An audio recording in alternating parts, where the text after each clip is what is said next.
دور کسی جگہ ایک سرسبز اور زرخیز میدان میں مختلف سبزیوں کی حکمرانی تھی۔ یہاں کسی انسان کا گزر نہیں تھا، وہ آزادی سے کھیلتی کودتی تھی، سب میں بڑا اتحاد تھا۔ صرف ایک پیاز ہی تھی جس سے سب دور رہتے تھے۔ وہ سوچتی کہ شاید مجھ سے ہی کوئی خطا ہوئی ہے، اس لیے کوئی سبزی دوستی اور محبت کا ہاتھ نہیں بڑھاتی ہے۔ جب بھی پیاز ان کے قریب آتی تو سب ناک منہ چڑھا کر بھاگ جاتی۔ ہری مرچ بیگم تو ہمیشہ کہتی، اے ہائے، اس میں سے تو بدبو آتی ہے، اور ناک سکڑ کر چلی جاتی۔ خالو ٹماٹر بھی کم نہیں تھے، ہاں میں ہاں ملاتے اور کہتے، جب بھی پیاز ہمارے پاس آتی ہے تو ہمارے آنکھوں میں جلن ہونے لگتی ہے۔ یوں ہر سبزی کو پیاز سے کوئی نہ کوئی شکایت تھی۔ پیاز یہ سب سن کر اداس ہو جاتی اور رونے لگتی۔ ایک دن کھیت میں کھیلتے ہوئے آلو میاں اپنی آنکھیں ملنے لگے۔ ارے کیا ہوا آلو میاں، تمہاری آنکھوں میں اتنی سرخی کیوں ہو رہی ہے؟ بی بی پالک نے خوفزدہ ہو کر پوچھا۔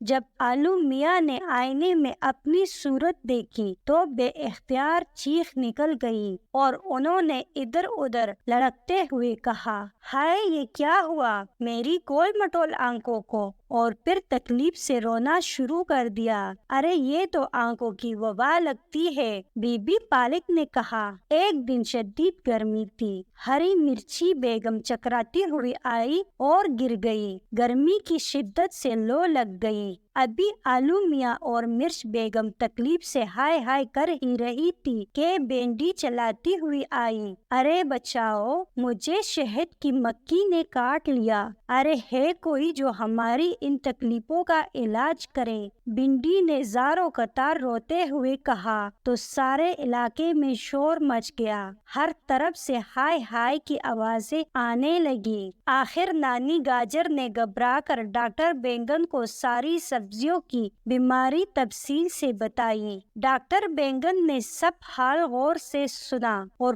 فوراً مریضوں کے پاس پہنچ گئی۔ ڈاکٹر بینگن نے ایک ایک کر کے دوبارہ سبزیوں کی بیماری پوچھی اور نتیجہ یہ نکلا کہ ان سب بیماریوں اور تکالیف کا علاج پیاز میں موجود ہے۔ یہ سن کر تمام سبزیاں حیرت میں پڑ گئیں۔ ڈاکٹر بینگن نے سب کو پیاز کے فائدے بتائے کہ پیاز بہت مفید اور طاقتور ہوتی ہے، اس کے کھانے سے خون صاف ہوتا ہے اور گرمی میں کھانے سے یہ لو کے اثرات سے بچاتی ہے۔ پیاز بھی خاموشی سے سنتی رہی۔ ڈاکٹر بینگن نے مزید بتایا کہ ہماری پیاری دوست پیاز میں یہ خوبی ہے کہ یہ آنکھوں کے لیے بھی مفید ہوتی ہے اور آنکھوں میں جراثیم کا خاتمہ کرتی ہے۔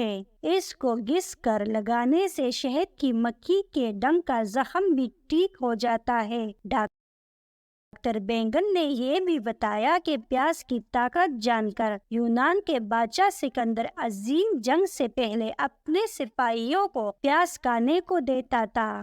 دیکھا قدرت نے پیاز میں کتنے فائدے رکھے ہیں۔ یہ سب سن کر ساری سبزیاں شرمندہ ہو گئی اور سب نے پیاز سے دوستی کا ہاتھ بڑھایا۔ پیاز نے ایک ایک کر کے سب سبزیوں کو گلے لگایا اور سب کی بیماری اور تکلیف دور کی۔ ڈاکٹر بینگن نے بھی اطمینان کی سانس لی۔ پھر تمام سبزیوں نے ڈاکٹر بینگن اور پیاز کے ساتھ صحت یابی کا جشن منایا۔